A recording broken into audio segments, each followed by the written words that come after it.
માનવું જ અઘરું છે. પણ ધ્યાન રાખવાનું, આપણા બાપા કહે આપણે ન માનીએ તો પછી આપણે બાપા થાય તે દી બધી અકલ આવે, પણ તે દિવસે બાપા બેઠા ન હોય સામે કે સોરી તમે કહેતા હતા એ સાચું હતું. હોશિયાર માણસ છે જે ટાઈમ હોય એ પ્રમાણે સમજી જાય. સમજણ તો આજ નહીં તો કાલ આવે જ, પણ આપણા વડીલો આપણને જે સમજણ દેતા હોય ને એ દે ત્યારે લઈ લેવી બહુ મોટી વાત છે. એમ આપણને વ્યાસજી કહે છે કે આવું કરવાથી આ ફળ મળે, એટલે પછી એમાં એ વેટાણે આપણે ડિસ્કશન કરવાની બાકી નથી. એણે ડિસિઝન આપી દીધા છે, આમ થાય છે કરો. જેટલી વધારે ચર્ચા કરીએ એટલું મોડું થતું જાય, અને જેટલું મગજમાં બેહે કે ના ખીલી ખૂતી ગઈ ચાલુ કરો. એમ શ્રદ્ધાનું જ આમાં વધારે મહત્વ છે. તો ભૂલતા નહીં આપણે જે વાત હાલે છે આમાં એવું છે ભાઈ, જો હરિદ્વાર ગયા હોય ને બધાને ખબર હોય ગંગાજીનું પાણી આમ જાય ફાસ્ટ, એટલે નાવું હોય તો ઓલી હાકર પકડી રાખવી પડે. એ લોખંડની સાંકળને પકડી રાખો તો જ તમે વિયા ન જાઓ, બાકી આમાં ક્યાં નીકળે. એટલે આ કથાની ગંગા હાલતી હોય ને એમાં ઓલી હાકર પકડી રાખજો, નહીં તો ભૂલી જાઓ કે છે. હું નહીં પકડો તો હું પકડાવી દઈ, વાંધો નહીં. આપણે વાત એ હાલે કે વ્યાસજીએ પુરાણો બનાવ્યા. એ પુરાણોમાં આવી મેં તમને 2-3 જ સેમ્પલ આપ્યા, આવી બધી ચીજો લખેલી છે. એટલે ટાઈમ પાસ કરવા માટે પણ પુરાણોને જોજો. આ કંઈ અમારા બ્રાહ્મણોને રોટલા શેકવા માટે નથી, આ બધાય માટે છે. ઋષિમુનિઓએ થોડું એવું લખ્યું બ્રાહ્મણ સિવાય કોઈથી વંચાય નહીં, એવું નથી. વ્યાસપીઠ ઉપર બેસવા માટે નિયમ કર્યો તો એટલા માટે કદાચ કર્યો હોય કે ભાઈ પછી આ લોકોને ભાગે કંઈક રોટલો કમાવાનું રાખવું પડે ને. અને બીજું, અમે 24 કલાક આ જ કરતા હોય, એટલે તમે વાંચો તોય જે ચીજ ન સમજાય એ અમને સમજાવતા આવડતી હોય. જેમ સંગીતકાર છે, આજે હિરેનનો એની દીકરી છે નાનકડી, હવે એ જો આના ઉપર વાયલિન ઉપર હાથ મૂકે તો એ મોરનું ઈંડું થયું ને, એટલે હવે એમાં અલગથી કંઈ કલર ન ચિતરવા પડે, એને તરત પકડાઈ જાય. પાછળ હરેશભાઈ બેઠો એના દીકરાને બેન્ચો ઉપર બેસાડે, એટલે પછી આને તો શીખતા વાર ન લાગે ને. ધવલની દીકરી એને એ જો તબલા ઉપર થાપી મારે જરાક મોટી થવા દો પછી જોજો, એને શોખ હશે અને એની ઉપર તો એ શું હોય કે બીજી જનરેશન છે એટલે ઓલા જીન્સમાં એ ચીજ ઘૂસી ગઈ હોય, અને પછી કંઈ એમાં કંઈ ઓલું થાય જ નહીં, તરત પકડાઈ જાય. ક્યારેક કોકના આશીર્વાદથી પણ થાય. હિરેનના બાપુજી વાયલિન નથી વગાડતા, એમના ઘરમાંથી કોઈ વાયલિન નથી વગાડતું, એને ભગવાનના આશીર્વાદ છે, હે ને. એમ અલગ અલગ હોય, અને ઓલું હેરિડિટરી પણ મળે, એમ બંને રીતે હોય છે. પરંતુ એને મહેનત ઓછી પડે જો એ સેકન્ડ જનરેશન હોય, તરત પકડાય. શરદભાઈને જુઓ, મનીષભાઈને જુઓ, હે ને, એમાં મહેનત ઓછી પડે ને પકડાય તરત જ. બહુ સારી અસરો થતી હોય છે. આપણને આ જે શીખવાડે છે ઋષિ મુનિઓ, આપણે જો એના અનુસાર આપણે આગળ ચાલીએ તો આપણને ઘણો ફાયદો થાય. એનીવે ચર્ચા ચાલે છે. ભગવાન વેદવ્યાસે 17 પુરાણો બનાવી નાખ્યા, 18મું ભાગવત છે. એ હજી બન્યું નથી. કેમ બન્યું એ જ પ્રશ્ન છે, અને એ જ આપણે જોઈએ છીએ. ભગવાન વેદવ્યાસ વિચાર કરતા કરતા આ બધી રચના કરે. વેદના મંત્રોના પાઠ સ્ત્રીઓ શૂદ્રોથી ન થાય એમ કીધું છે, પરંતુ વેદનો જે મેસેજ છે એનાથી એ વંચિત ન રહે એટલા માટે થઈને મહાભારતની રચના કરી. મહાભારત બનાવ્યું છે વ્યાસજી અને દુનિયાને આપ્યું છે. વેદમાં 1 લાખ મંત્ર, મહાભારતમાં 1 લાખ શ્લોક.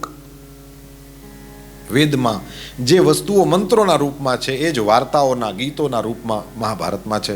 મહાભારતની સિરિયલ જોઈએ જ હશે એટલે આપણને ખબર જ હશે કે એ માત્ર કૌરવ પાંડવની વાત લાગે, પણ એમાં તો અંદર એટલું બધું છે કે માણસના જીવનની અંદર કામ લાગનારી બધી બાબતો વ્યાસજી એમાં વણી લીધી છે. પછી તો ભગવાન વેદવ્યાસ આટલું બધું કામ કર્યું અને છતાંય તે મનમાં ભાગવતના વર્ણન પ્રમાણે ખટકો છે, અસંતોષ છે, પૂરું થયું હોય એવી ફિલિંગ આવતી નથી. ત્યારે નિરાંતે બેઠા હતા અને વિચાર કરે કે કારણ શું છે? આટલું બધું કર્યા પછી તો સંતોષ થવો જોઈએ, એને બદલે સંતોષ થતો નથી, શું કારણ છે? ત્યારે વ્યાસજી ચિંતામાં પડ્યા હતા અને શ્રી નારદજી ત્યાં આવે છે. નારાયણ નારાયણ કરતા નારદજી પધાર્યા. વ્યાસજી ઊભા થઈ ગયા, પગે લાગ્યા છે. નારદજી પણ પ્રણામ કરે. બંને જણા બેઠા છે, વાતે વળગ્યા. અને એમાં વ્યાસજીએ જ્યાં આ પોતાની વાત રાખી કે મને આમ અસંતોષ છે, નારદજીને પૂછ્યું એટલે નારદજીએ તરત કહી દીધું કે મહારાજ તમે ભગવાનના ચરિત્ર નથી ગાયા. જ્ઞાનની કર્મની વાતો બરાબર છે, એ ખોટી નથી, પરંતુ માણસને તો શાંતિ મળશે ભગવાનની કથાથી. મારા પિતા બ્રહ્માની પાસેથી મને 4 શ્લોકનું ભાગવત મળ્યું છે, એ હું તમને આપી દઉં. તમે વ્યાસ છો, તમે વિસ્તાર કરજો અને તમે એ 4 શ્લોકમાંથી વિસ્તાર કરો, ભગવાનની બધી ચરિત્રોની કથાઓ લખો. અને એમ કરીને શું ફાયદો કીધું જ્યારે તમે એ લખશો ત્યારે લોકોને શાંતિ પ્રાપ્ત થશે, પહેલા તમને અને પછી દુનિયાને. મહારાજ, ભગવાનની ભક્તિ જ એવી વસ્તુ છે જે શાંતિ આપે છે, પ્રેમ જ એવી વસ્તુ છે જે શાંતિ આપે છે. મારા પોતાના જીવનના પ્રસંગની વાત કરું તો હું એક દાસીનો દીકરો હતો. સંતોની પાસે બેસીને મેં ભગવાનની ભક્તિ પ્રાપ્ત કરી. એ ભક્તિના પરિણામે જ હું બીજે જન્મે નારદ થયો છું અને વીણા વગાડતા વગાડતા બધે ભગવાનનું નામ લેતો ફરું છું. મહારાજ, તપસ્યા કરી શકાય, યોગ કરી શકાય, જપ તપ વ્રત પૂજા કરી શકાય, પરંતુ ભગવાનનું, જેમ ગઈકાલે નિલેશભાઈ અહીંયાથી કહેતા તે પ્રમાણે, રામ હિ ગાય, રામને ગાવાથી જે શાંતિ મળશે, હે ને? રામ હિ ગાય સુમિરીય રામ હિ, તમે પરમાત્માનું સ્મરણ કરો તો તમને શાંતિ મળશે. સંતત સુનીય રામ ગુણ ગ્રામ હિ, ભગવાન રામના ગુણ ગ્રામ, ગ્રામ એટલે સમૂહ, અનેક ગુણો છે રામના, એ બધાને તમે સાંભળો તો તમને શાંતિ મળશે. ભગવાન વેદવ્યાસે વાતને સ્વીકારી છે. નારદજી તો વળી પાછા નારાયણ નારાયણ કરતા ત્યાંથી નીકળી ગયા છે. ભગવાન વેદવ્યાસ પોતાના આશ્રમમાં બેસીને પરમાત્માનું સ્મરણ કરે, સમાધિમાં અનુભવ કરે ભગવાનની લીલાઓનો, અને જે જોતા જાય લખતા જાય, જોતા જાય લખતા જાય. પરમાત્માની કૃપાથી દિવ્ય ભાગવત શાસ્ત્રની રચના થઈ 12 સ્કંધમાં. 12 સ્કંધવાળું આ દિવ્ય શાસ્ત્ર 335 અધ્યાયમાં લખાણું છે અને 18,000 શ્લોકમાં લખાણું છે. આ દિવ્ય શાસ્ત્ર છે. ભાગવતજીનો આંબો ગાય, એની અંદર ભાગવતનું વર્ણન આવે. આંબો અખંડ ભુવનથી ઉતર્યો, આંબો અખંડ ભુવનથી ઉતર્યો, આંબો અખંડ ભુવનથી ઉતર્યો, આંબો અખંડ ભુવનથી ઉતર્યો, વ્રજ ભૂમિમાં અંબાનો વાસ, સખી રે આંબો રોપિયો, વ્રજ ભૂમિમાં અંબાનો વાસ, સખી રે આંબો રોપિયો, દ્વાદશ સ્કંધયાંબાના થડ થયા, દ્વાદશ સ્કંધયાંબાના થડ થયા, 335 અધ્યાય છે ડાળ, સખી રે આંબો રોપિયો, 335 અધ્યાય છે આન, સખી રે આંબો રોપિયો, 18,000 શ્લોકના આંબે તીર થયા, 18,000 શ્લોકના બે તીર થયા, 900 લક્ષ અક્ષર આંબે પાન, સખી રે આંબો રોપિયો, 900 લક્ષ અક્ષર આંબે પાન, સખી રે આંબો રોપિયો,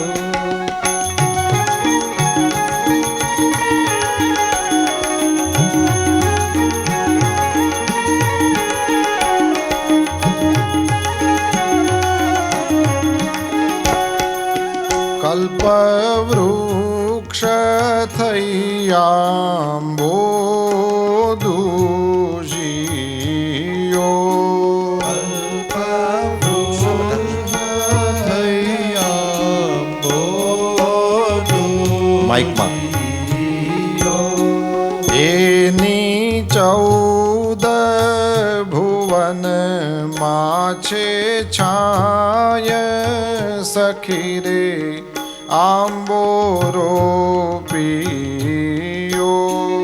એની 14 ભુવનમાં છે છાય સખી રે આંબોરો પીયો. પ્રકરણ 43 નાયાંબે પ્રકરણ 43 ના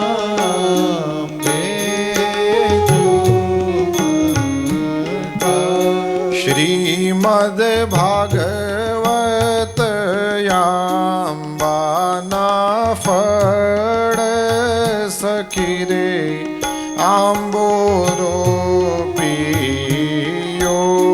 શ્રીમદ ભાગવત આંબાના ફળ સખી રે આંબોરો પીયો.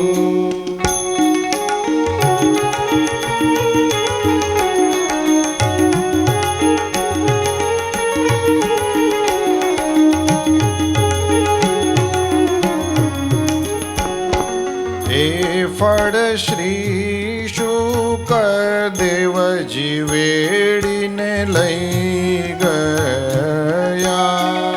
એ ફળ શ્રી શુકદેવજી વેડીને લઈ ગયા. પરીક્ષિત બેઠા છે ગંગાને તીર સખી રે આંબોરો પીયો. પરીક્ષિત બેઠા છે ગંગાના તીર સખી રે આંબોરો પીયો. એ રસ રેડો પરીક્ષિતના શ્રવણમાં. એ રસ રેડ્યો પરીક્ષિતના શ્રવણમાં. ખરો અનુગ્રહનો આધાર સખી રે આંબોરો પીયો. હરો અનુગ્રહનો આધાર સખી રે આંબોરો પીયો.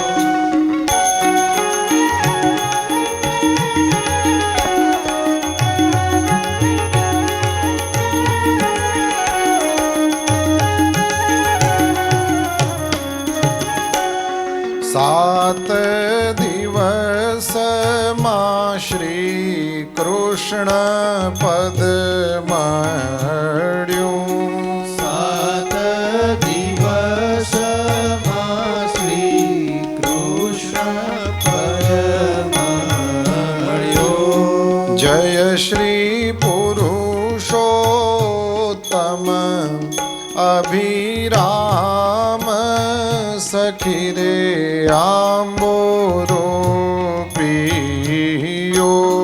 જય શ્રી પુરુષોત્તમ અભિરામ સખી રે આંબોરો પીયો. આંબો ગાય શીખે ને સાંભળે. આંબો ગાય શીખે અને સાંભળે. એનો ચરણ કમલ વાસ સખી રે આંબોરો પીયો.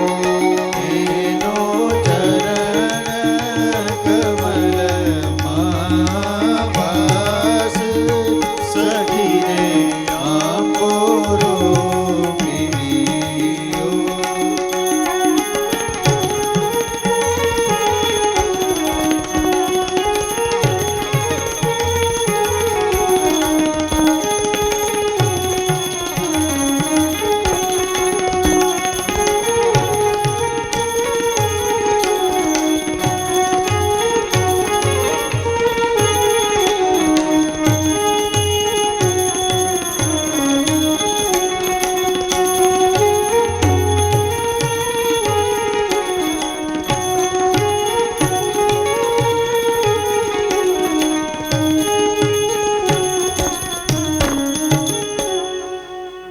બોલીએ ભાગવત ભગવાન કી જય.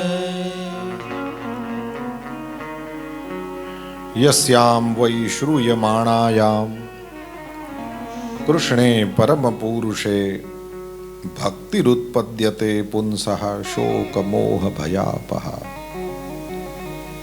ભગવાન વેદવ્યાસે એવા શાસ્ત્રની રચના કરી, શ્રી સુત પુરાણી કહે છે, એને સાંભળવા માત્રથી ભગવાનમાં ભક્તિ પ્રાપ્ત થાય છે. આ ભક્તિ કેવી? એવું ન શોક રહેવા દે, ન મોહ રહેવા દે, ન ભય રહેવા દે. આવી દિવ્ય કથાની રચના થઈ.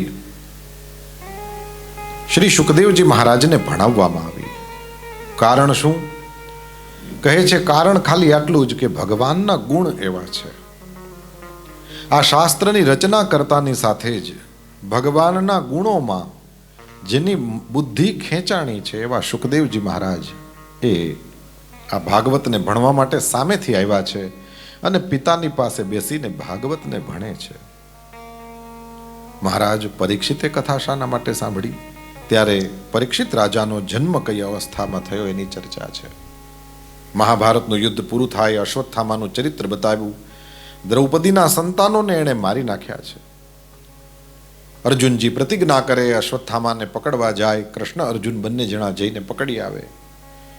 બધાને એમ હતું કે દ્રૌપદી આને મારી ન ખાવશે, પરંતુ દ્રૌપદીએ તો છોડી દેવાની વાત કરી છે.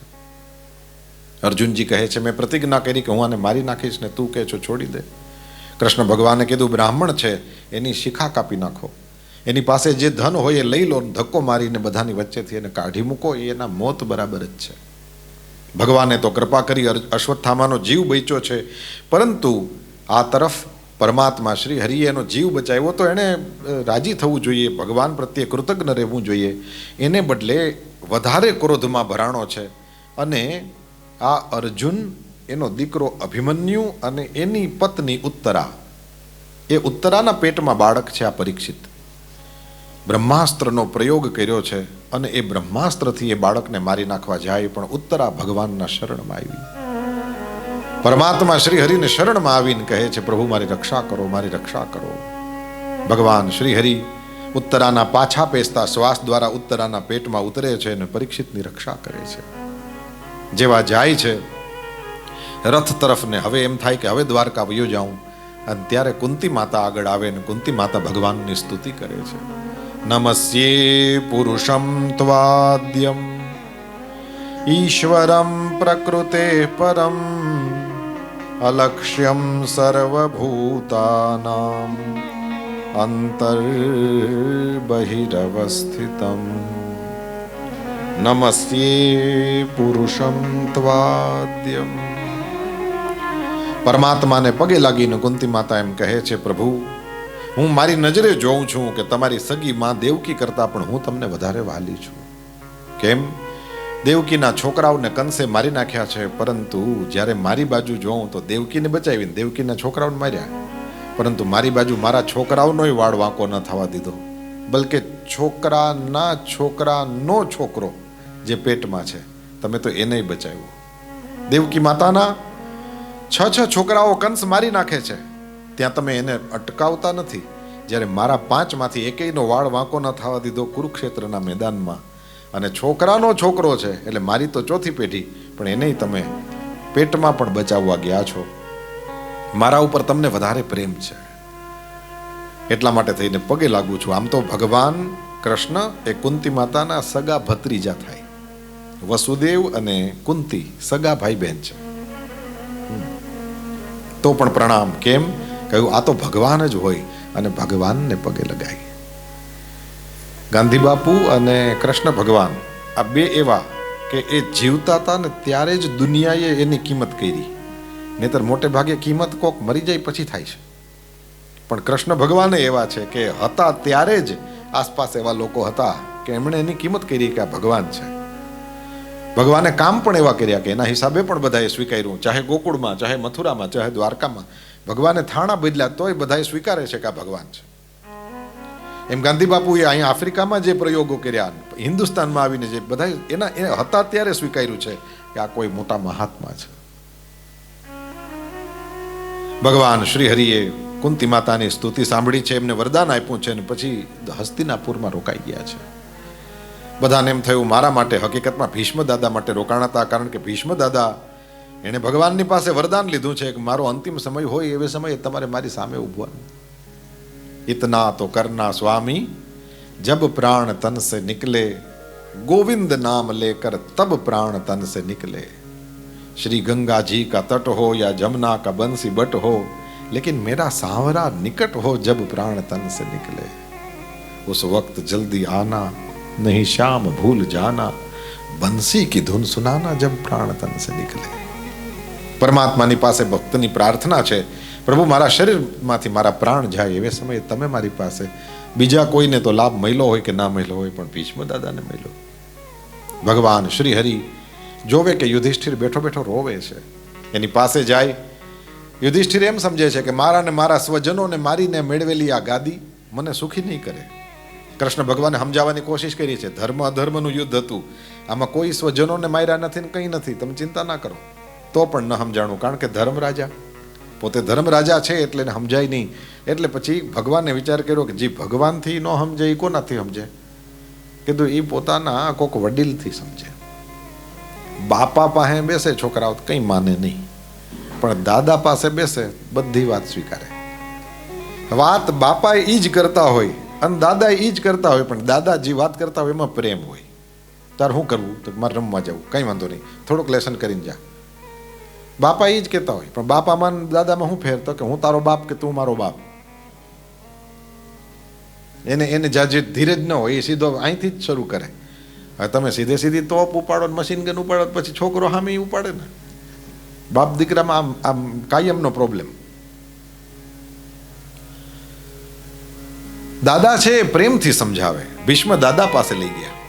યુધિષ્ઠિરને ભીષ્મ દાદાએ સમજાવ્યા છે અને યુધિષ્ઠિરને વાત મગજમાં બેઠી પણ છે. પછી તો કૃષ્ણ ભગવાન સામે ઊભા છે કુરુક્ષેત્રમાં. સામે ઊભા ભગવાન, સાંજનો સૂર્યનારાયણનો એ તડકો ભગવાન ઉપર પડે. આમ આમ કાળાય નહીં ને બ્લુય નહીં ને ખબર નહીં ભગવાનનો કલર કેવો હતો. અને એના ઉપર એ ચમકતા શરીર ઉપર સૂર્યના કિરણ પડતા હશે ત્યારે એ દેખાતો કેવો હોય છે. એમાંય પાછું ઓલું મોરનું પીછું ફરફર ફરે. પીળા પિતાંબર પહેરેલા છે એટલે એ હવામાં ઉડે અને ઓલા વાંકડિયાળા વાળ ઉડે.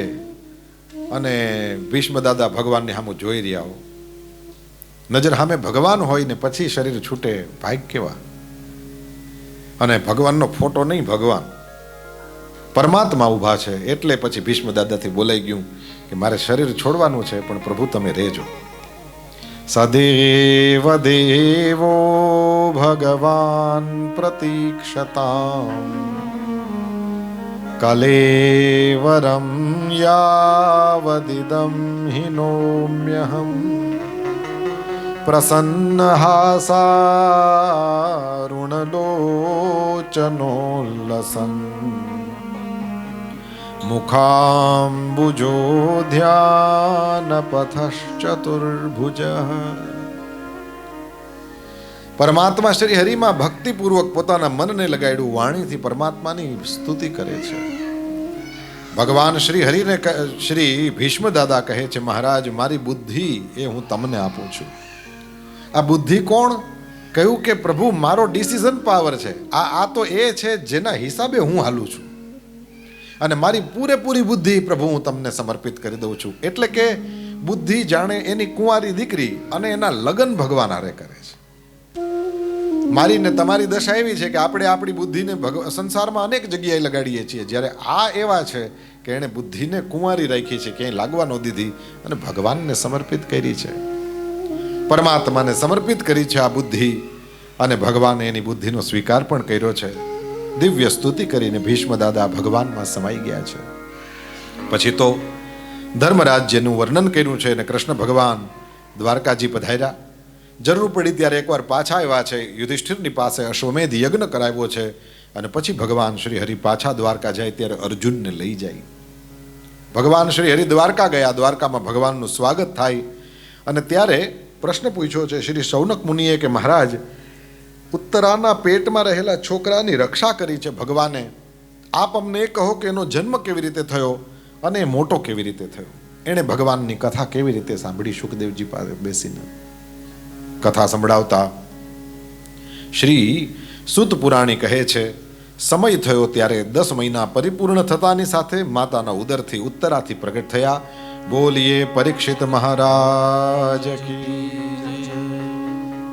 વેદજ્ઞ દૈવજ્ઞ બ્રાહ્મણોને બોલાવ્યા છે, ભવિષ્ય કથન કરાવ્યું છે. પછી તો રાજા ધીરે ધીરે મોટો થવા, પરીક્ષિત ધીરે ધીરે મોટો થવા માંડ્યો. પરમાત્મા પધારે અને અશ્વમેધ યજ્ઞ કરાવે અને પછી અર્જુનને સાથે લઈને પરમાત્મા દ્વારકા જાય. એ કથા અહીંયા છે 12મા અધ્યાયના છેડે. જેમ ભગવાન ગયા દ્વારકા, પછી પાછા આવ્યા અને યજ્ઞ કરાવ્યાની કથા અહીંયા છે. પછી અર્જુન અને બંને જણા સાથે જાય છે. યયૌ દ્વારવતીમ બ્રહ્મન સાર્જુનો યદુભિર્વૃતા. પછી વિદુર કાકા આવે, ધૃતરાષ્ટ્ર ગાંધારી બંને જણાને સમજાવે, સપ્તસ્રોત લઈ જાય અને એ ત્યાં એનો મોક્ષ થાય છે. એની કથા છે. હરદ્વારમાં ધૃતરાષ્ટ્ર જેવા પાપિયાનો પણ મોક્ષ થયો છે. હરદ્વારની ગંગા એ બહુ પવિત્ર ગંગા. ગંગા ક્યાંય પણ હોય પવિત્ર છે. હરદ્વાર જાવું સહેલું છે. એ તીર્થ સામાન્ય નથી. ઘણા લોકો એવું સમજે ને કૈલાસ જવું અઘરું એટલે એમાં કંઈક વધારે પાવર હોય, હરદ્વાર જવું હેલું એટલે એમાં ઓછો પાવર. એવું કંઈ ન હોય. પાવર બધે એક સરખો જ છે. હરદ્વાર જવું સહેલું છે. એમ તો આપણે પોરબંદર રહેતા દ્વારકા જવું હાવ હેલું છે. ઘણા તો હાલીને જાય. એનો મતલબ એવો થોડો દ્વારકા કંઈ એને મહત્વના 4 ધામમાંથી એક, મહત્વની 7 નગરીઓ જ્યાં મોક્ષ થાય એમાંથી એક દ્વારકા છે. પહોંચવું સહેલું હોય એનો મતલબ એ તીર્થમાં પાવર ઓછો છે એવું માનવું નહીં. હરિદ્વારની ગંગાએ ધૃતરાષ્ટ્ર જેવા પાપિયાને પણ તાર્યો. અજામિલ પણ છેલ્લે હરદ્વાર ગયો છે, એનો મોક્ષ થયો છે. ધૃતરાષ્ટ્ર ગાંધારી બંનેના મોક્ષની ચર્ચા પછી એક સમયે યુધિષ્ઠિરને અપશુકન થયા. અર્જુન દ્વારકાથી પાછા આવ્યા અને સમાચાર મળ્યા છે કૃષ્ણ ભગવાન ધામમાં ગયા. 5 પાંડવો, દ્રૌપદીએ બધાએ પણ નક્કી કર્યું છે કે હવે પરમાત્માના ધામમાં વયા જઈએ. પરીક્ષિત રાજાનો હાથ પકડીને ગાદીએ બેસાડી દીધો છે. 5 પાંડવ, દ્રૌપદી બધા હિમાલય હાડ ગાળવા વયા ગયા. કૃપાચાર્યની દેખરેખમાં રાજા પરીક્ષિત એ મોટો થવા લાગ્યો. પોતાના મામા ઉત્તર એની દીકરી ઈરાવતી એની સાથે પરીક્ષિતના લગ્ન થયા. એ બાદ પરીક્ષિત રાજા દિગ્વિજય કરે છે અને ત્યારે એક જગ્યાએ ધર્મ અને ધરતીએ ગાય ને બળદના રૂપમાં રહેલા છે એનો સંવાદ બતાવ્યો છે. ધર્મ અને ધરતીને કોણ પીડા આપતો હતો? કહ્યું કલિયુગ પીડા આપતો હતો. જેવા ભગવાન ધામમાં ગયા એટલે કલિયુગ બીજે દિવસથી આવી ગયો. પરમાત્માના એ જવાની જ વાટ જોતો હતો ને કલિયુગ શરૂ થઈ ગયો છે. અને એ કલિયુગ ધર્મ ધરતી બેયને પીડા આપે. પૃથ્વી ગાયના રૂપમાં રહેલી છે અને ધર્મ બળદના રૂપમાં નંદી, જેના ઉપર ભગવાન મહાદેવ અસવાર થાય, એ બંનેને પીડા આપે છે. નજર કરી રાજા પરીક્ષિતે કે મારા રાજ્યમાં ધર્મ અને ધરતીને પીડા, જેને ભગવાન માના પેટમાં બચાવવા ગયા હોય એ કોઈ હિસાબે ધર્મ ધરતીને પીડા થાય એ સહન ન કરી શકે. તલવાર લઈને ઠેકડો મારીને રથમાંથી નીચે ઉતર્યો છે. કલી પુરુષને જોઈને કીધું તારું માથું વાટી નાખું. પણ પાછું એવું ને કે શરણે આવેલા મરાય નહીં, એટલે ઓલાએ જોઈ લીધું કે આ મારી જ નાખશે અને એવે સમયે પગમાં પડ્યો.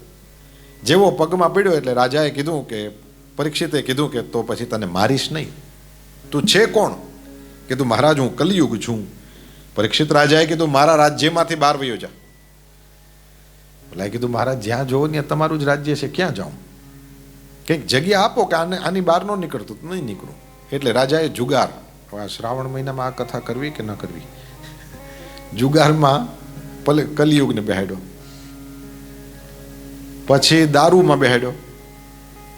ત્રીજી વસ્તુ વેશ્યાલય, ત્યાં બેસાડ્યો કલિયુગને. ચોથી વસ્તુ હિંસા, ત્યાં કલિયુગને જગ્યા આપી. અને એ એટલેથી 4 પ્રકારનો અધર્મ થતો હોય આ ત્યાં તારે રહેવું એમ કીધું. હવે પરીક્ષિતને કલિયુગે એમ નહોતું કીધું 4 આપો, સામેથી 4 આપ્યા. એટલે સમજી ગયો કે આ ઉદાર છે. ભિખારી પાસે ઓલો ભિખારીઓ ભીખ માગતા હોય, હવે એનીએ તમને ન કીધું હોય પણ તમે હાથે કરીને એને 50 પાઉન્ડની નોટ કાઢો તો સ્વાભાવિક રીતે ઓલો સમજી જાય ને કે છે પાર્ટી માલદાર. એટલે કે મહારાજ હજી એકાદી હેરવી દો ને, તમને શું ફેર પડશે, મને મારો મહિનો નીકળી જાય. એટલે રાજા પરીક્ષિતે સામેથી 4 જગ્યા દીધી એટલે સમજી ગયો કે આ ઉદાર છે. મહારાજ હજી એકાદું, મારી ફેમિલી મોટી છે, નહીં હમાય, અમે આ 4 બેડરૂમનું ઘર નાનું પડશે અને પરીક્ષિત રાજાએ 5મી જગ્યા પણ આપી, અને એ છે હરામનો રૂપિયો. અહીં બેઠા બેઠા એમ સમજતા નહીં કે આપણે બચી ગયા, આપણી પાસે રૂપિયા નથી, આપણે પાઉન્ડ છે. ના, એવું ન હોય. રૂપિયો એટલે ધન. બધાય ફસાયામાં હરામનું ધન, એમાં કળિયુગ બેઠો છે. હરખા મગજમાં રાખો. જુગાર, દારૂ, વ્યભિચાર અને હિંસા, અને આ 5મું હરામનો રૂપિયો. આ 5 એવા કે એમાં કલિયુગનું પરમેનન્ટ એડ્રેસ, એ કોઈ દી સિંક્રોનાઇઝ નહીં કરે અને એ કોઈ દી એક્સપાન્ડ નહીં કરે. આ 5માં એ રહી છે. હવે આ હારું ઓલું ઓના જેવું થયું, બાય 1 get 1 ફ્રી. શું થયું? તો કે જુગાર આપ્યો એટલે અસત્ય મળી ગયું. તમે સામેવાળાને પૂછો તારે ક્યાં પાના છે, તો કહી દે કોઈ. અસત્ય એની ભેરું જ છે. દારૂ એટલે એની હારે ઓલો મદ નહીં. રાજા ભોજ નીકળો તો સવારી લઈને ને એક જણો આમ પી ગયો છે, સામો આવીને કે એ ભોજે સામું જોયું, ઓહો મને હાવ નામથી બોલાવ્યો. એ કે હાથી વેચવો, એમ પૂછ્યું. હવે આવા તો આવા જ હોય. એટલે ભોજ એના સૈનિકોને કે લઈ લ્યો ભાઈને. બીજે દી સવારે બોલાવ્યો. એ કે તમે ત્યાં હાવ રસ્તામાં હાથીને સોદો કરવાની વાત કરીને પછી આપણે કેમ કરવું? હવે બોલો તમે શું દેશો, મારે વેચવો. તો ઓલો કે એ જેને જોતો તો એ તો રાતના જ વયો ગયો, હું તો તમારો સેવક છું. એ કે ટકે થોડું. મદ, જ્યાં પાનમ, જ્યાં દારૂ પીવાતો હોય અથવા તો નશો થાય એવી કોઈ પણ વસ્તુ પીવાતી હોય ત્યાં મદ હોય. વ્યભિચાર હોય ત્યાં વાસના હોય, અને હિંસા હોય ત્યાં ક્રોધ હોય. અને 5મું છે હરામનો પૈસો. આ જ્યાં હોય ત્યાં વેર હોય ને હોય જ. હવે જોવા જેવું છે, આ 5 છે ને એનાથી તો આપણે બચી જઈએ. કદાચ જુગાર ના રમતા હોય પણ ખોટું બોલવાનું, કોકદી ને કોકદી ક્યાંક ને ક્યાંક આપણે હલવાણા હોય ત્યારે કંઈ નહીં તો કોકને બચાવવા માટે કે આપણે બચાવ, પણ બોલાય જ જાય. દારૂ ન પીતા હોય પણ અહંકાર, એનાથી બચવું કેટલું સહેલું છે. વ્યભિચાર ન કરતા હોય પણ કામ વાસના ન હોય, એવું દુનિયામાં કોણ છે? આપણે હિંસા ન કરતા હોય પણ આપણે કંઈક ને કંઈક કોકને કોક ઉપર ખીચ તો ચડે. એમ હરામનું ધન ન કમાતા હોઈએ તો વેર નહીં આવે, પણ વેરથી એ બચવું. એટલે ક્રોધ ને વાસના ને આ બધી વસ્તુ છે ને એ પકડી હગી એવી નથી. ઓલું તો પાને રમતો હોય પાના ઉપાડીને ફેંકી દીધા, હળગાવી દીધા, ડસ્ટબિનમાં નાખી દીધા, નથી જડતા, ખોવાઈ ગયા. જુગારથી તો બચી ગયા, ભાઈ પાના જ નથી રમવું કેમ. પણ એની હારે હારે જે અસત્ય છે એ અસત્યને કોઈ સાધન થોડું જોઈએ. અસત્ય તો મનમાં હોય ને, સૂક્ષ્મ હોય. એમ દારૂની બોટલ તમે ફેંકી દીધી, ચલો કે ભાઈ નથી પીવા દેવો, છોકરા બગડે, આમ તેમ કંઈક પણ થયું, પણ ઓનું શું કરવું? અહંકાર તો ગમે ત્યાંથી માણસના મનમાં ઘૂસી જાય. જરાક એવી સફળતા મળે, 5-25 લાખ રૂપિયા ભેગા થયા નથી, અને તમે જુઓ માણસનો રૂપિયો તમે પગની નીચે દબાવો. એમ આપણે પગની નીચે મૂકીએ નહીં, પણ આ તો એમ કે સિક્કો હોય પગની નીચે હોય, પણ પાવર જોજો અહીં ચડે. માપમાં હોય ત્યાં સુધી સારો, નહીતર પાવર કરાવ્યા વિનાનો રહે નહીં. કથાથી સમજવાનું ખાલી આટલું જ છે કે જે સ્થૂળ વસ્તુ છે જેને પકડીને ફેંકી હગાઈ એનાથી તો બચી જાય કદાચ, પણ આ બધા ભાવ છે અને એ અંદર હોય, અને એટલા માટે એની હારે લડવું વધારે અઘરું. કારણ કે હામું દેખાતું નથી કે તલવાર ફેરવીને કાપી નાખશું. કોકને ખીજ વધારે ચડે, કોકના મનમાં કામ વાસના વધારે હોય, કોકને આમ, કોકને લોભ વધારે હોય. આ બધી ચીજો સૂક્ષ્મ છે, એટલે એની હારે લડવું બહુ અઘરું. ઘણી વખત આપણી અંદર વધારે પડતું હોય ને તો એ કોકને ન નડે એમ નહીં, પણ વધારે પડતા તો આપણને જ નડે. એ બધી વસ્તુ જેની અંદર હોય સૌથી વધારે એને પોતાને નડતું હોય. શ્રી સુત પુરાણી કહે છે, કોઈને પણ સારો માણસ પણ થવું હોય ને તો એને પણ આ બધી વસ્તુઓથી બચવું જોઈએ. પછી તો એક સમયે પોતાના ખજાના ખોલીને બેઠો તો રાજાએ મુગટ જોયો. મુગટ પહેરે છે અને શિકારે જવાનું મન થયું. ભાગવતના વિદ્વાનો પાસેથી સાંભળ્યું છે કે એ મુગટ રાજા પરીક્ષિતે જે પહેર્યો છે એ જરાસંધનો હતો. પાંડવોએ રાજસૂયે યજ્ઞ કર્યો હતો ને એ સમયે એ લોકોને બહુ ધનની જરૂર, અને હારે હારે નિયમ એવો છે કે પૃથ્વીના બધા રાજાઓને જે જીતે એ જ રાજસૂયે યજ્ઞ કરી શકે. કૃષ્ણ, ભીમ અને અર્જુન ત્રણેય જણા જરાસંધ હારે લડવા ગયા. જરાસંધની સાથે લડ્યા છે, જરાસંધને માર્યો છે. કૃષ્ણ ભગવાને કીધું ભીમને કે આપણે રાજસૂય યજ્ઞ કરવો, આપણે પૈસાની જરૂર, બધુંય સાચું. અહીંયા બધોય પૈસો હરામનો છે, લૂંટેલો છે. અહીંથી ફૂટી કોડી લેવાય નહીં, કારણ કે આપણે જે કરવું છે ધર્મનું કામ છે, એમાં આવો ખોટો પૈસો લગાડાય નહીં. ના પાડી હતી કૃષ્ણ પરમાત્માએ, તોય ભીમે કૃષ્ણને ખબર ન પડે એમ એક મુગટ લઈ લીધો. હવે એ મુગટ છે એ ભીમ તો કેટલા વર્ષ પહેરવા પામ્યો, કારણ કે મહાભારતનું યુદ્ધ પતી ગયું ને યુધિષ્ઠિર રાજા થયો, 30-35 વર્ષ બેઠા, બાકી તો મરી પછી બધા હિમાલય વહી ગયા. હવે ભીમ ગયો ખરો, પણ ઓલો મુગટ થોડો લઈને ગયો તો, એ તો અહીં ઘરે જ પડ્યો છે. હવે એ મહેલમાં રહેલો મુગટ એ આજ પરીક્ષિતે પહેર્યો. જો આ હરામનું ધન પેઢ્યું ન નડે. આ ભગવાન જેને પેટમાં બચાવવા ગયા હતા એ માણસને મન થયું કે હું શિકારે જાઉં. શિકાર કરવા માટે તેને કોઈ દી જાતો નહીં. પશુઓને મારવાનું ને આંતે નહીં કામ પરીક્ષિતમાં આવે જ નહીં, પણ આજ એને હિંસા કરવાનું મન થયું. જોવો ઓલો હરામનું ધન એમાં કલી એટલે એ માથે બેઠો, એટલે એને હિંસા કરાવવાનું મન થયું. હિંસામાં કલી છે એને એ બાજુ જવાનું મન થયું. જાય છે, બપોર સુધી કેટલાય અબોલ પશુઓને માર્યા છે. અને પછી એ રાજા પરીક્ષિતને ભૂખ તરસ લાગી, અને એવે સમયે જ્યારે ભૂખ તરસ લાગી બાજુમાં જોયું એક ઋષિનો આશ્રમ છે. એને વિચાર થયો કે ઋષિના આશ્રમની અંદર જાઉં, મને કંઈક ખાવા પીવા મળશે. ત્યાં જઈને જોયું તો ઋષિ સમાધિમાં બેઠા હતા. ખોટી નહીં, સાચી. હવે એની પાસે જઈને કીધું કે મને પાણી પીવા આપો, જમવાનું આપો, ના તેને ભૂખ લાગી છે, કંઈક આપો. ઋષિએ સાંભળ્યું નહીં. સમાધિમાં હોય ને સાચી સમાધિમાં હોય તો ક્યાંથી સાંભળે? જો 4 વસ્તુ હોય. એક આપણે જાગતા હોઈએ, બીજું હોય આપણે સપનું જોતા હોઈએ, ત્રીજું આપણે સપનું નથી આવતું, હવે એનાથી ડીપ સ્લીપમાં ઘૂસી ગયા. પણ ચોથું સ્ટેટ છે એ છે સમાધિ.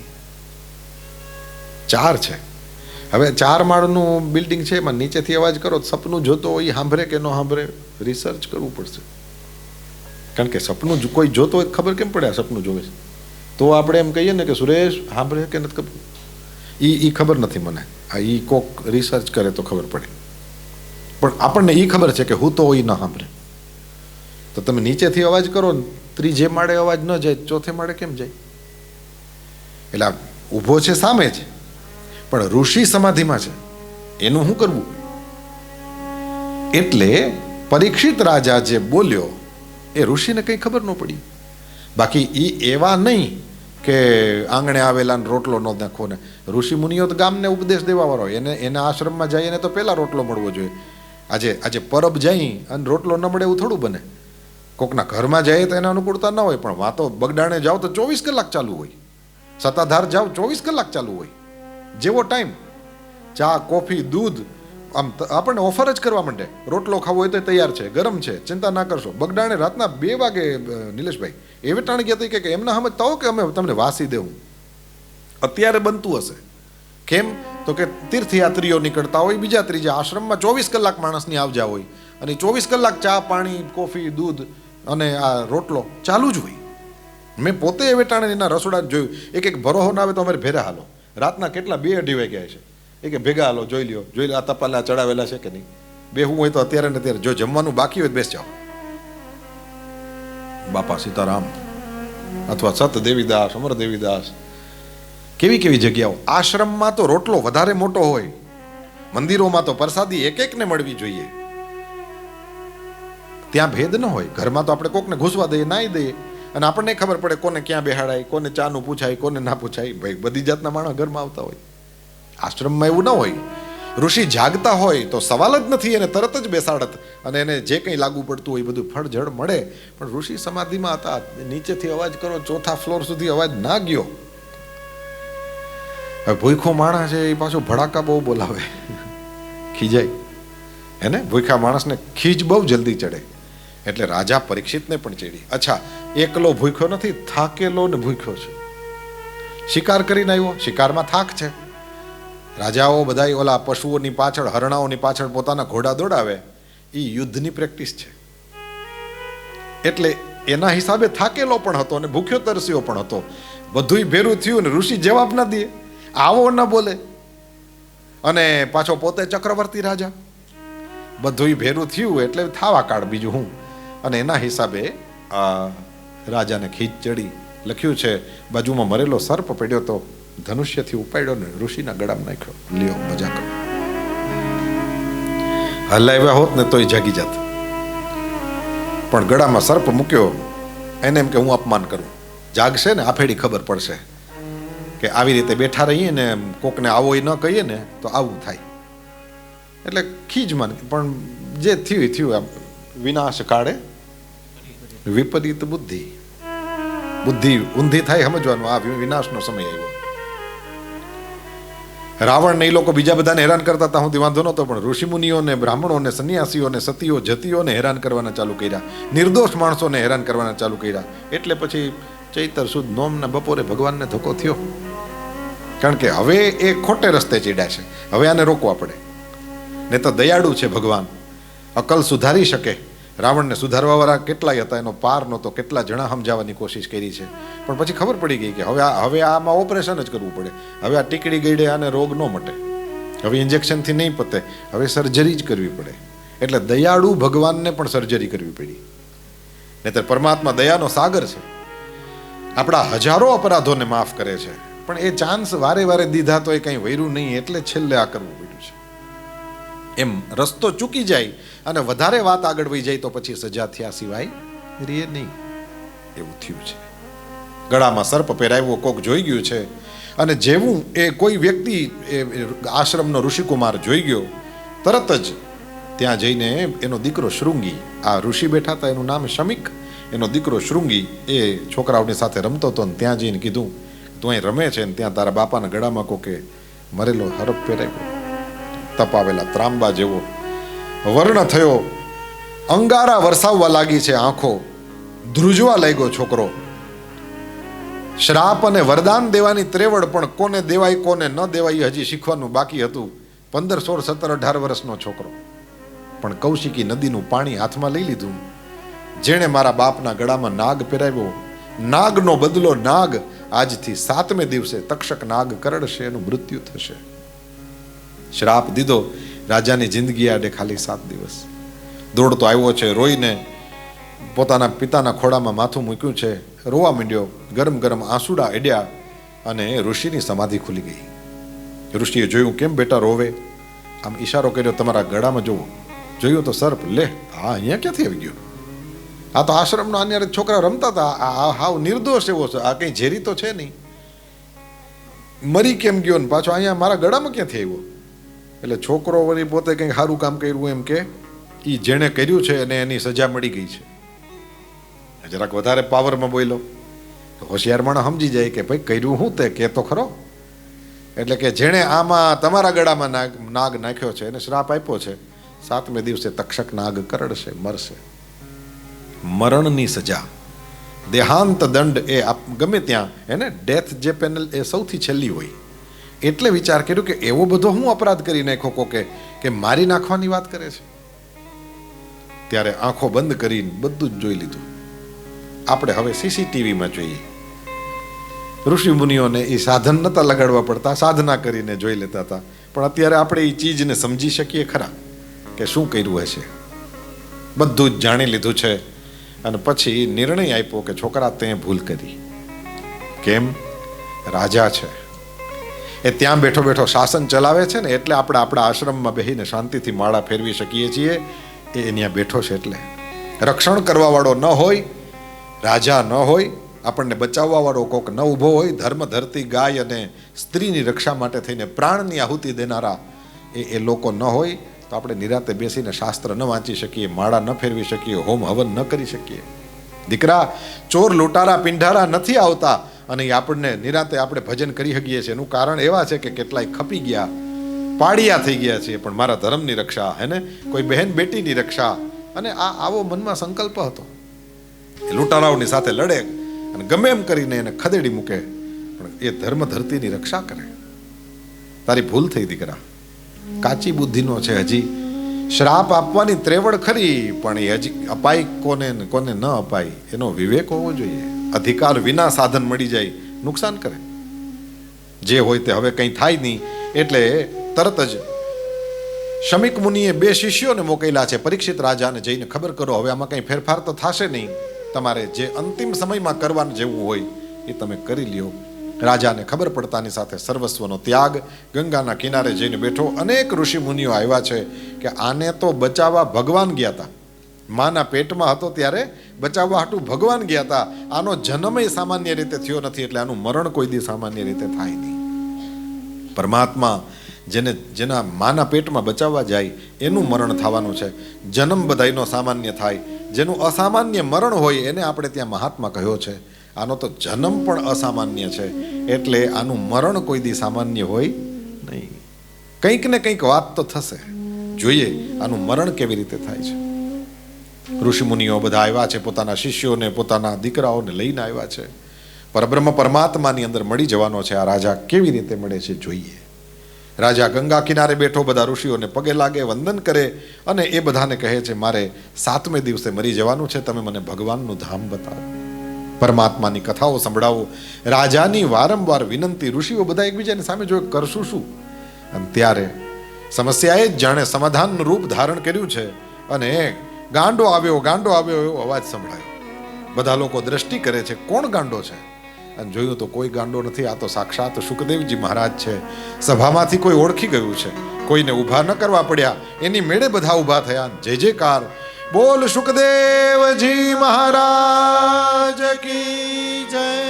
તત્રાભવદ ભગવાન વ્યાસ પુત્રો, તત્રાભવદ ભગવાન વ્યાસ પુત્રો, યદૃચ્છયા ગામટમાનો નપેક્ષ, યદૃચ્છયા ગામટમાનો નપેક્ષ, અલક્ષ્યલિંગો નિજ લાભ તુષ્ટો, અલક્ષ્યલિંગો નિજ લાભ તુષ્ટો, વૃતશ્ચ બાલૈરવધૂત વેશ, વૃતશ્ચ બાલૈરવધૂત વેશ, તમ વ્યષ્ટવર્ષં સુકુમાર પાદ, ત્વં દૃષ્ટવર્ષં સુકુમાર પાદ, કરોરુબાહ્વંસ કપોલ ગાત્રમ,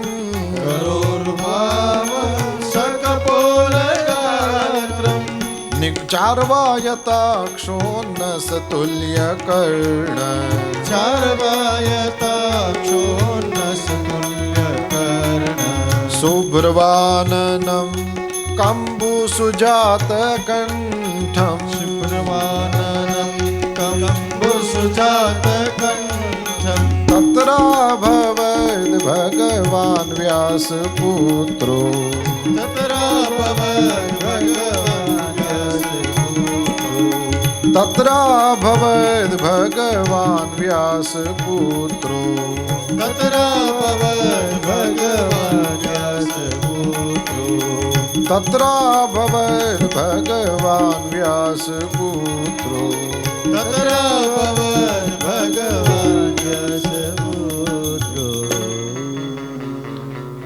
રાધા કૃષ્ણમય સંસારને વંદન કરતા કરતા હાથ જોડેલા દ્રષ્ટિ પોતાના ચરણમાં શ્રી સુખદેવજી મહારાજ પધાર્યા. ખભા સુધી વાંકડિયાળા વાળ એ ઝૂલે છે, શ્યામ વર્ણ છે, 16 વર્ષના જ છે.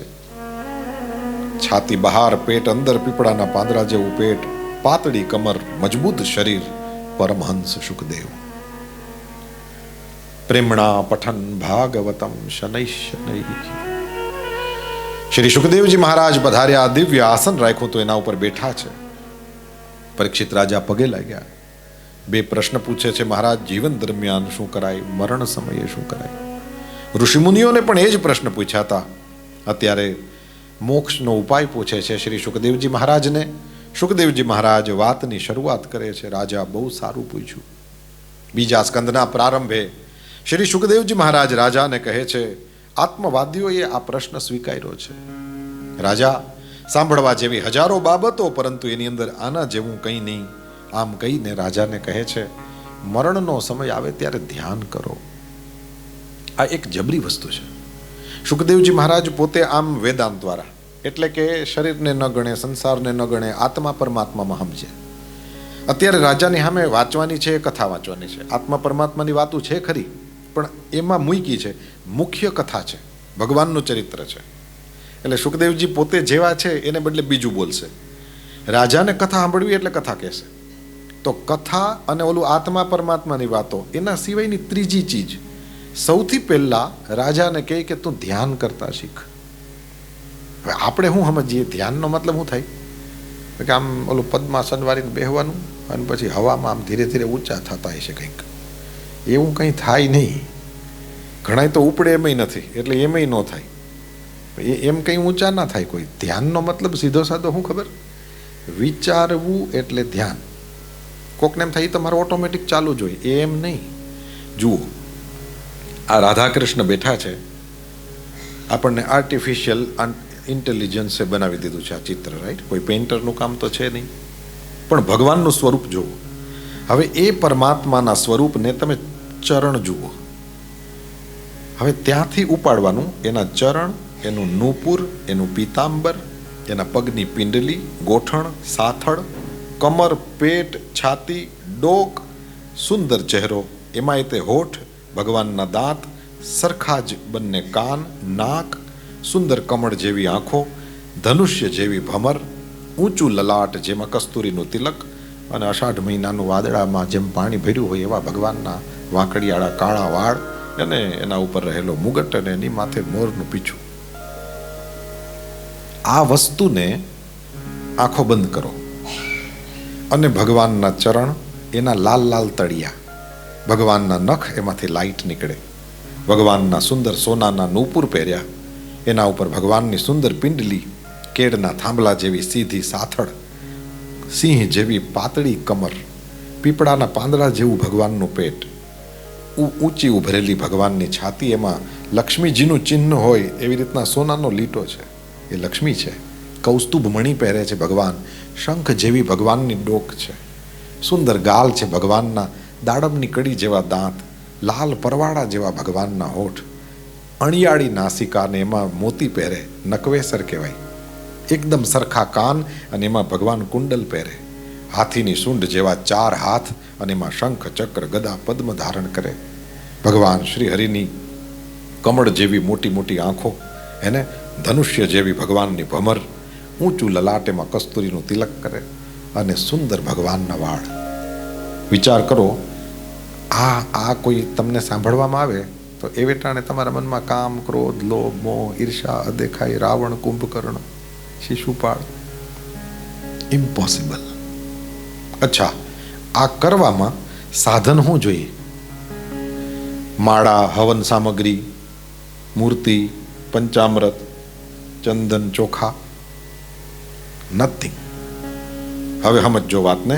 શુકદેવજીએ મરવા સમયે આ કરવાનું કીધું રાજાને કે તું ભગવાનના ચરણ, હવે પછી પાછા ઉપરથી ભગવાનના સુંદર કાળા કાળા વાંકડિયાળા વાળ, એની નીચે ભગવાનનું સુંદર લલાટ, ધનુષ્ય જેવી ભગવાનની ભમર, કમળ જેવી આંખો, અણિયાળી નાસિકા, એમાં મોતી પહેરે, સુંદર દાડમની કડી જેવા દાંત, પરવાળા જેવા ભગવાનના હોઠ, સમાન કાન જેમાં પેલા કુંડલ એ ઝડકે, શંખ જેવી ડોક, ઉભરેલી છાતી, એમાં લક્ષ્મીજી, કૌસ્તુભ મણી પહેર્યો છે, પીપળાના પાંદડા જેવું પેટ, સિંહ જેવી પતળી કમર, કેળના થાંભલા જેવી સીધી સાથળો, પિંડલીઓ, ભગવાનના ચરણ, એના લાલ લાલ તળિયા, ભગવાનના નખમાંથી પ્રકાશ નીકળે.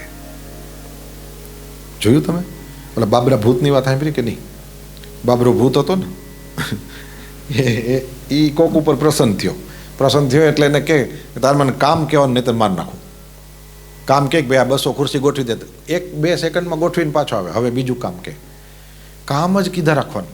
અને નિયમ હું, કામ ન દ્યો તો માર નાખે.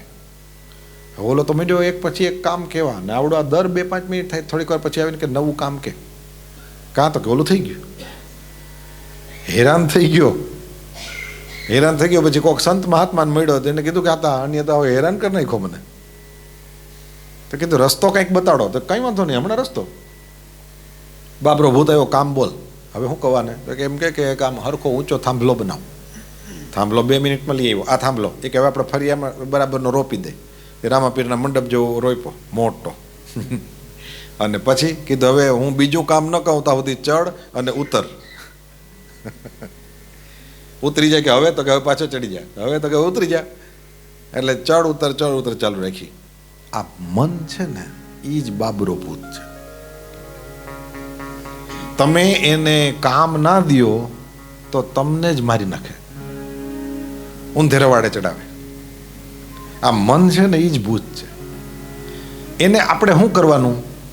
ભગવાનના ચરણથી ઉપર ચડ, ઉપરથી પાછો નીચો ઉતર, ચડ ઉતર, ચડ ઉતર. તારી જિંદગી એ સફળ, મારું એ કામ થઈ ગયું. નિયમ છે. આપણે કાલે એક વાત કરી હતી, તમને યાદ હશે. એક જણો બીજાને એમ કહે કે ઘરે હરખું તાળું માર્યું હતું ને એટલે માણસનું માઇન્ડ ક્યાં વયું જાય? સીધી દુનિયા. એનો મતલબ એવો થયો, આપણે ન્યા નથી જ્યાં આપણું શરીર છે, આપણે ન્યા છીએ જ્યાં આપણું માઇન્ડ છે. એટલે આમ આપણે બેઠા છે. અરે એમનેમ જ તમને પૂછો ને કે આની મોર ચૂપચાપ આ 3 કલાક ક્યારે બેઠા હતા? મોટા ભાગના તો એમ કે હું તો ક્યાંય ટકું જ નહીં કે આ મારાથી મૂંગું ન બેહાય. ઘણા લોકો એવું કે. હવે તમે જુઓ, આપણે ચૂપચાપ 3 કલાકથી બેઠા છીએ. એનું કારણ શું છે? આપણે આપણા મનને ક્યાંક લગાડ્યું છે. અને અસતમાં લગાડીએ તો કંટાળે.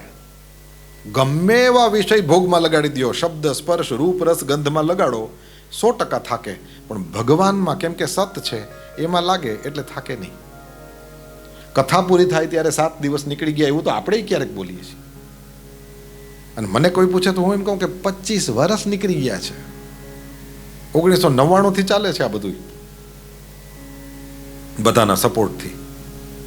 પણ થાકતા નથી, આપણે કંટાળતા નથી. હજી કોઈક આગળ સપ્તાહનું આમંત્રણ આપે તો અમે દઈને બેઠા. અમે 2026 પ્લાન કરીએ 25 નહીં 26.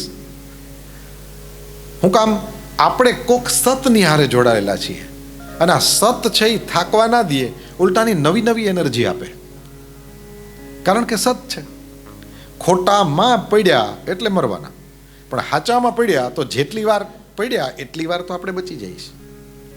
હરખી રીતે મગજમાં રાખજો. તમે બચી જાઓ છો એમ નહીં, આપણે બચીએ છીએ.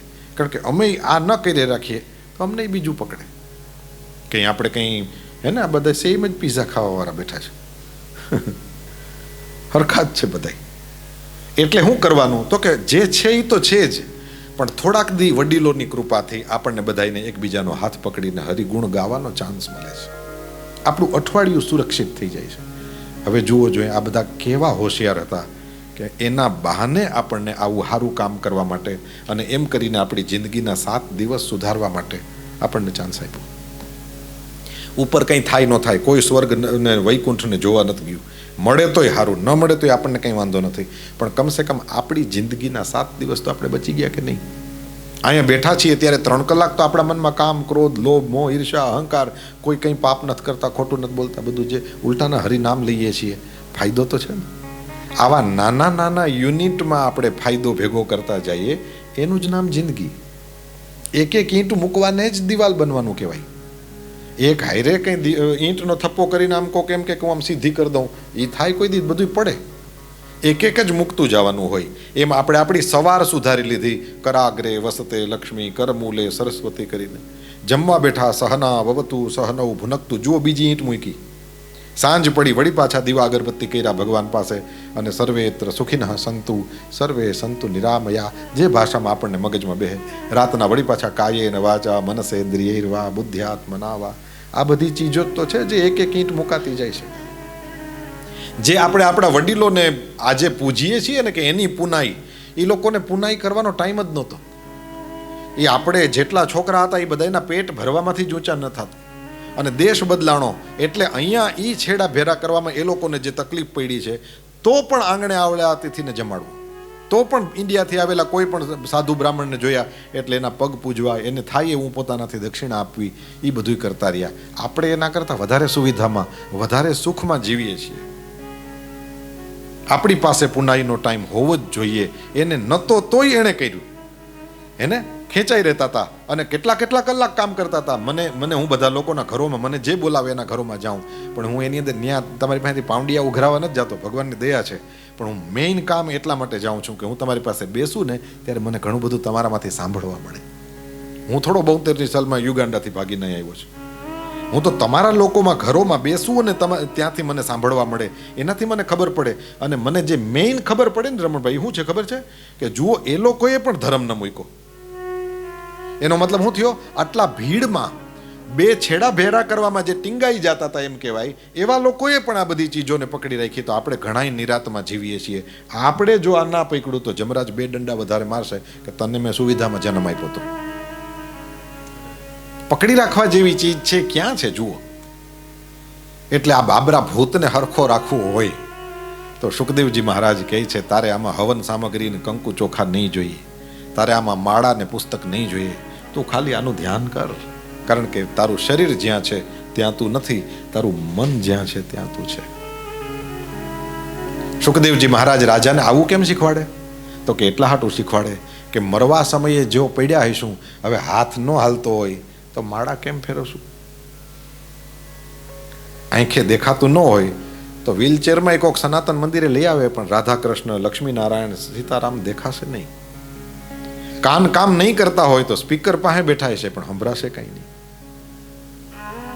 કારણ કે છેલ્લે કોની શું સ્થિતિ થાય કોને ખબર. પણ મન છે ને, મન એ માણસ મરી જાય પછી પણ એની ભેરું હોય. સહૈવ ગચ્છેન મનસેન્દ્રિયૈશ્ચ, મન ઇન્દ્રિયોને જ આપણું. બાકી તો આ બોડી તો અહીંયા ખતમ થઈ જાય. ઘણા બધા એટલે નથી સમજતા એ કે નરક કોને મળે, મને તો હરગાવી દે. નો, શરીર પાપ નથી કરતું, મન કરે છે. મને કીધું કે આડું અવરું કર, અને અંદર રહેલા ઇન્સ્ટ્રુમેન્ટ્સ છે આપણા, જે બુદ્ધિ છે, ચિત્ત છે, અહંકાર છે, એ બધા ભેરા હતા. એટલે એનાથી એક કારણ શરીર મળે. 3 શરીર હોય.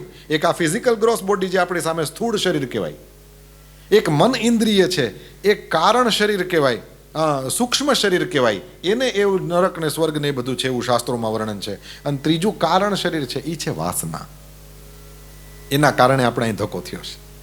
એટલા માટે ભગવાનમાં લગાડવાની ટ્રાય કરે કે ઉપાસનામાં જે પડે એ વાસનાથી બચે, પરમાત્માની આરાધનામાં જે પડે એ વાસનાથી બચે. આ છે.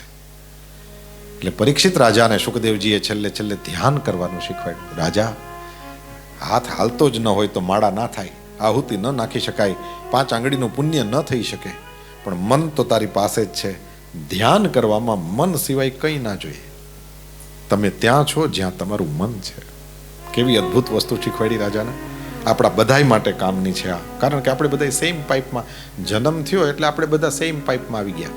હવે બાળપણ, જુવાની, હે ને, અને આપણે પ્રૌઢ થઈશું, વૃદ્ધ થઈશું, અને એ છેલ્લે પાછી એક્ઝિટ આવશે. આપણને બધાને કામ લાગે એવી વસ્તુ બતાવી છે. પરમાત્માના વિરાટ રૂપની અંદર તમારા મનને લગાવો એની ચર્ચા છે. પછી તો કામના અનુસાર ભિન્ન ભિન્ન દેવતાઓની ઉપાસનાની વાત શીખવાડે, પણ પરીક્ષિત રાજા એમાં ક્યાંય પડ્યો નહીં. અને પરીક્ષિત રાજાએ ભગવાન સુખદેવજીને સૃષ્ટિ કેવી રીતે બની, આ સૃષ્ટિને ભગવાન કેવી રીતે સાચવે છે અને પોતાનામાં છેલ્લે કેવી રીતે મેળવી દે છે, આ પ્રશ્ન પૂછ્યો છે.